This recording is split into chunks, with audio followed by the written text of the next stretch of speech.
G'day viewers, my name's Graham Stevenson and I'd like to invite you to come on a journey of creativity and learning and adventure through the series Colour in Your Life.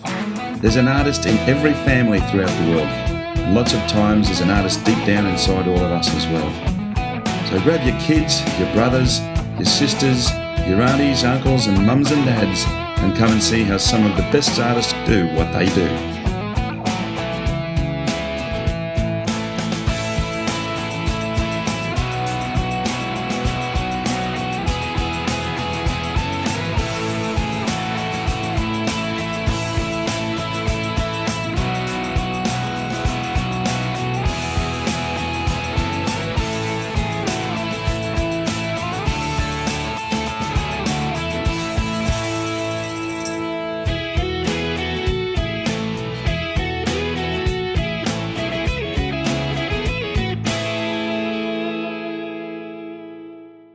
Well, g'day viewers and welcome back to Colour in Your Life. We're at Mount Maunganui in the Bay of Plenty in New Zealand and I'm with a very talented man, Mr. Timo Ranalli. How are you, sir? Thank you, Graham, for those kind words. Fantastic. Timo, the best way to describe his work, you're a storyteller. That would be the best way to describe your work. I am a storyteller with my work, yep. Where did this storytelling idea come from? Many years ago I was teaching primary school children art and I realised that that's when they're given the right conditions, that's what they do with their work, is that they tell stories and I wanted to emulate that. That's fantastic. And you were saying beforehand it's like 180 degrees. Yeah, it is a bit. It's so the story starts here, ends up over there. Yeah. I mean, I love Timo's style because it's really like looking through a giant fisheye, and you put so much into the story as well. But a lot of what you do, and we'll discuss as we go through the show today, but you do commissions for people. I mean, you're fantastic at doing commissions and creating stories for other people's lives as well. Yeah, people come to me and ask me to record certain aspects of their lives or to celebrate their lives. So that's what I tend to do almost full time now. And it's fascinating. Timo's also, you're an expat, well, Finland, aren't you? Yes. Born in Finland. Born in Finland, but you've got a very strong New Zealand accent. Well, I've been here most many of your life, years. most of your lives, that. Yeah. But we're going to watch Timo do 2 stages today. He's going to work on 2 pieces for us and then explain his technique. I mean, once again, always fascinating. The techniques are always different. And I love Timo's work because you just see this rounded aspect of the way that he communicates people's lives. I think it's really fascinating. But I'm going to take a seat over there and then we're going to go through and watch what Timo does. Cool. Excellent.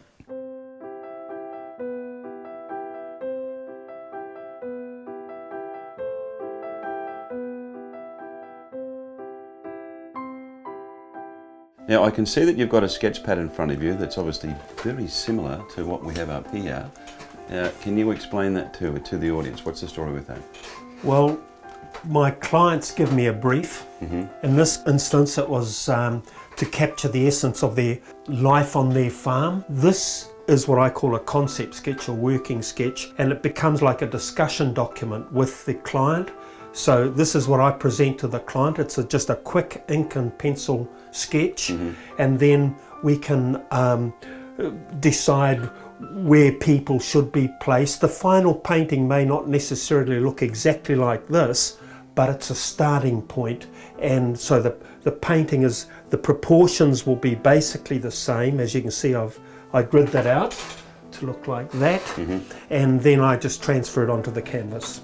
And which is what you've done, and you've made a really solid start to this. Yes. So in saying that, I mean, the one thing that I do love about your work is this really huge 360-degree fisheye situation. I think it's fascinating. It's a little bit like naive painting, isn't it? It is. What I really want to do is to capture a scene, just like when you go there. You don't stand there and look at a scene and go, this is great. You sort of look to the left, you look to the right, you look up, you look down. So I'm trying to create the feeling that you're on location, panning the scene as we do naturally. So you use acrylics, Yes. but you use a number of different acrylics. You get used to certain colours from certain manufacturers, and I have my favourite colours from Atelier, Golden and Matisse, and that suit my genre. I underpaint quite heavily in almost prime colours, using hot colours with foreground parts of the painting, and as I work my through, I almost use my underpainting to create a colour perspective. So my underpainting down here originally would have been in the cool end of the colour wheel. Yeah. And warming up, and then right up here close you can see I'm used quite hot colours, Yeah. and these colours I let flick through in my work. So when you see a completed piece of mine, you look very carefully, you'll see these subtle bits of red coming through in the foreground bits, and possibly quite cool colours flicking through here in the distant parts of the painting. These colours sort of make up the greens that are very typical of New Zealand rural scenes. Yeah. Right, I've got myself a good assortment of brushes here.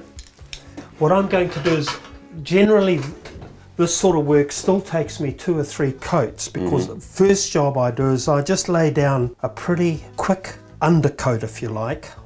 And you've obviously put some binder or some sort of medium in there at the Yes, same I time? have, yeah. It's just a What was that? just a painting medium. Okay. The 2 mediums I use are liquefying medium for fine line, Yeah. and clear painting medium, which I find it useful in that it just makes it flow off the brush.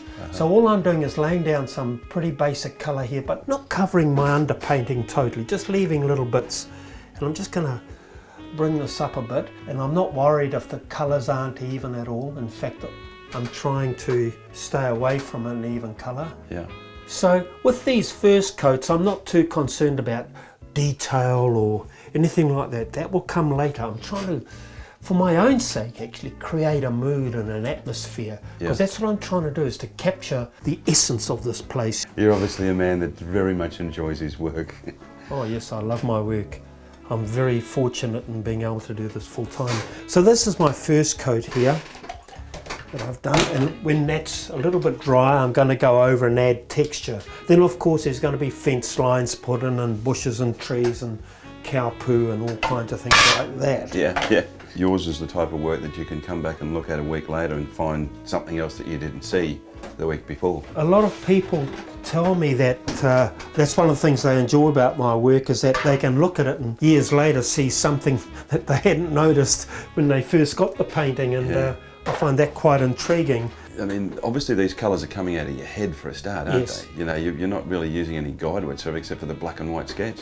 No, I have reference photos as well, but what bothers me a little bit is if I start relying on photographs, my work gets too tight, and I start worrying about colour, and the work loses the vibrance and the energy that I want to create.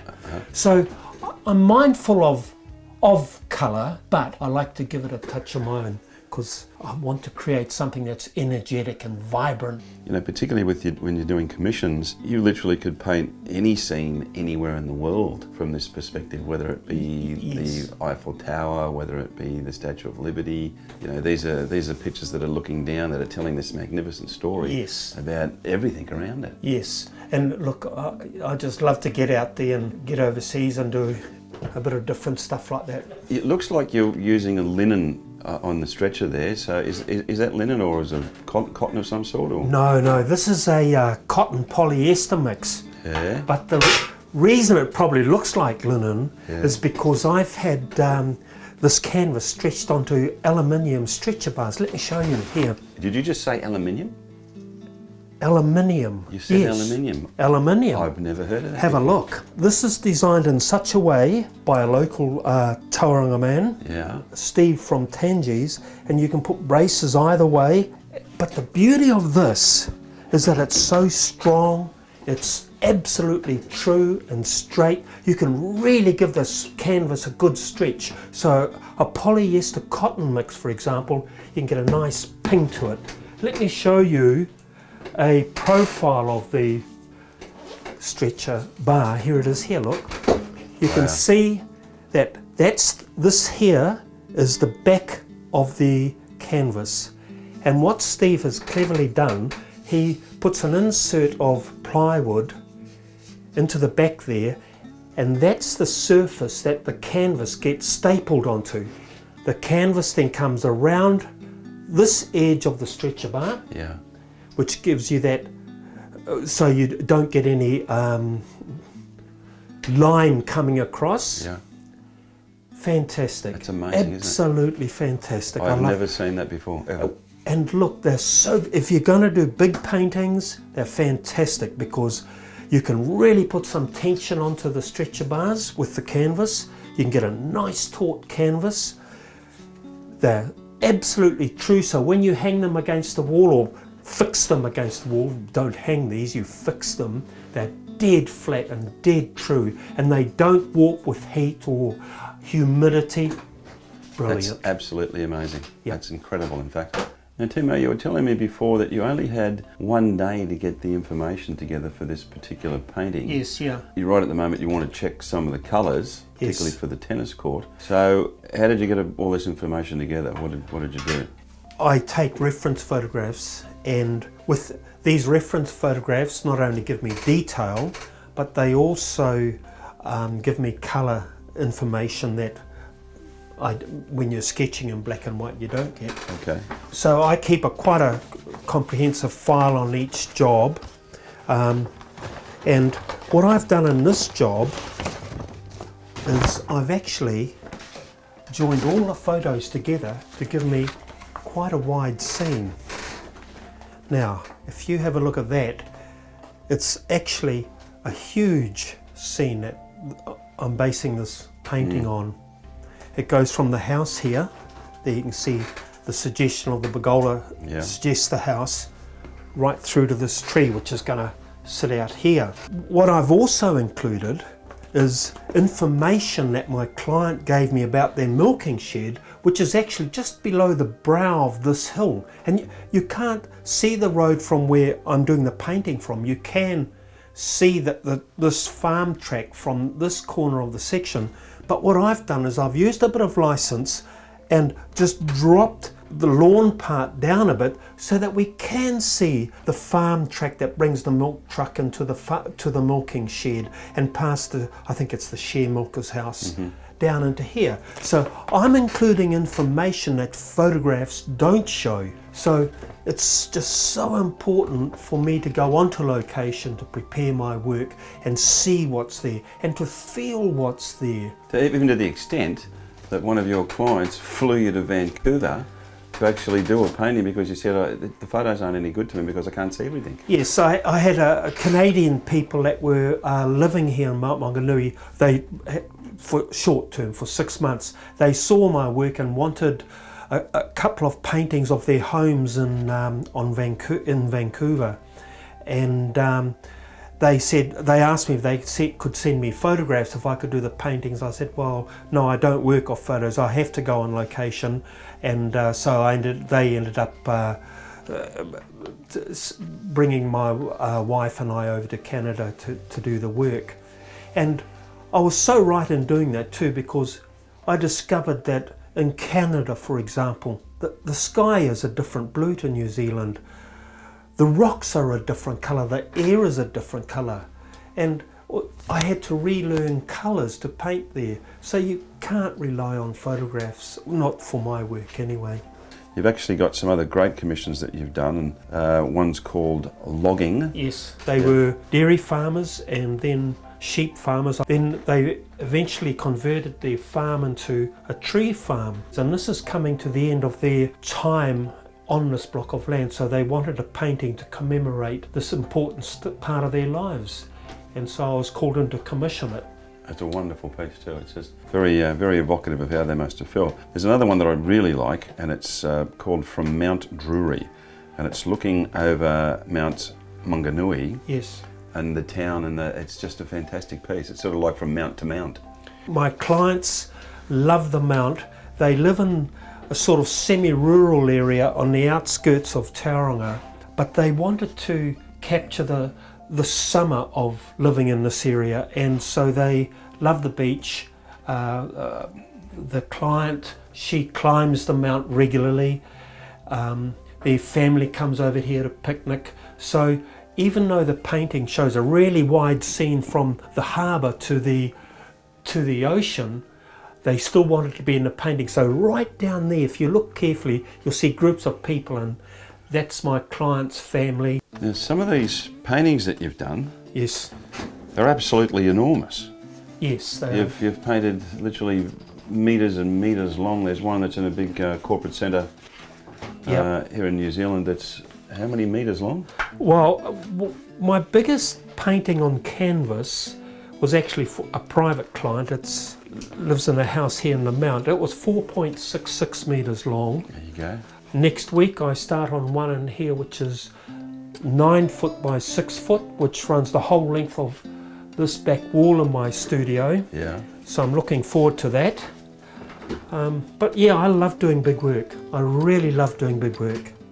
Right, I think I'm going to let this piece dry for a while now, and I'd like to show you a little bit more me working on some detailed work. I've got a painting that I'm very close to finishing. I'm just painting in some of the final details, and I'd like to get that out and work on that for you. Sounds great. Let's go and have a look at it.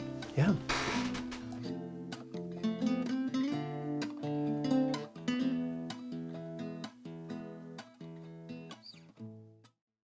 Okay, Timo, well, we've got the second piece up that you're going to be demonstrating for us today, and we're going to be doing the foliage. This is actually a preparation piece for an upcoming exhibition you've got. Yes, it is, yes.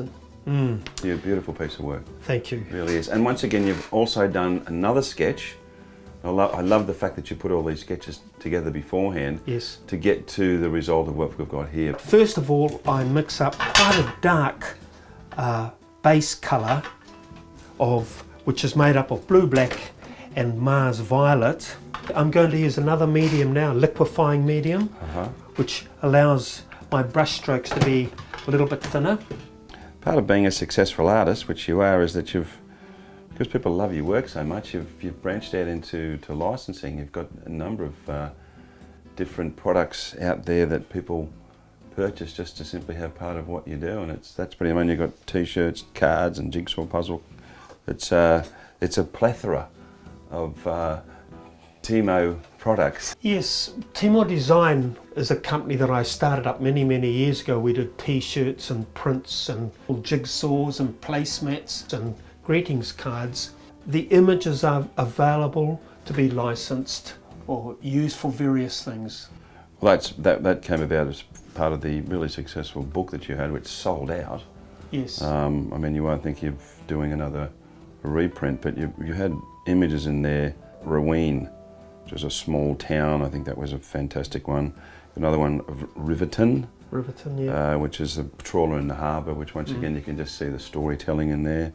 Rotorua, which is of the town square, or it looks like the town square in the Rotorua area. That's just a fantastic piece. And one that I really like, which reminds me a little bit of Tom Roberts in Australia, the well-known artist, is the shearing shed. Yes. That you did, and obviously New Zealand is very well known for its sheep industry as well.